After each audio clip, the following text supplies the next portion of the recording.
Tours. Ce matin, nous vous proposons un pèlerinage sur les traces de Saint-Martin. Je me trouve dans la crypte de la basilique où sont exposées ses reliques. C'est un lieu intime où l'on sent la présence du saint et la ferveur de toutes les prières qui lui sont adressées.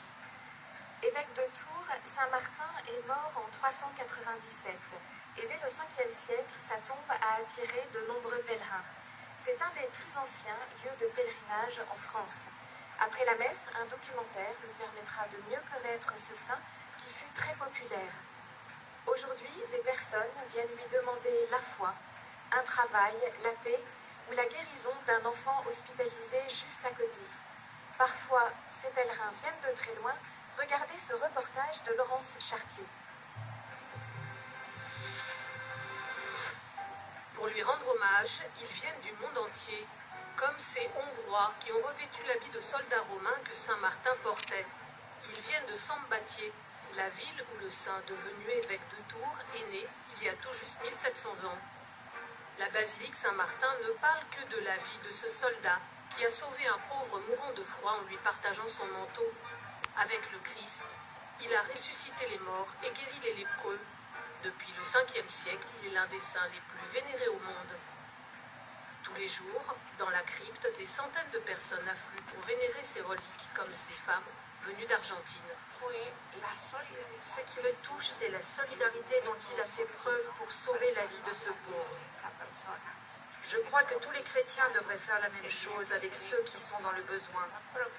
Et le monde changerait. Il représente l'humilité, la bonté absolue et la foi.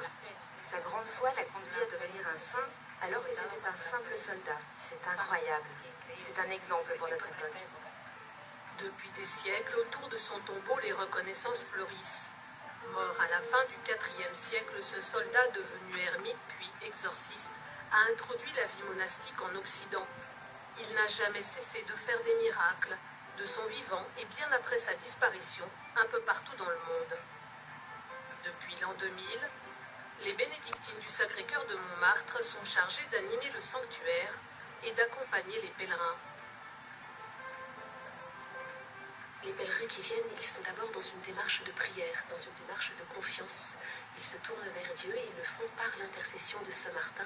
Ce sont ces épisodes de sa vie qui marquent les personnes et qui les aident elles-mêmes à voir comment dans leur propre vie, elles peuvent agir comme Martin a agi, comme Jésus a agi. Et Martin a toujours voulu imiter Jésus, puisque le chrétien, c'est suivre le Christ. Donc il avait les pieds de son esclave, comme Jésus, il avait les pieds de ses disciples.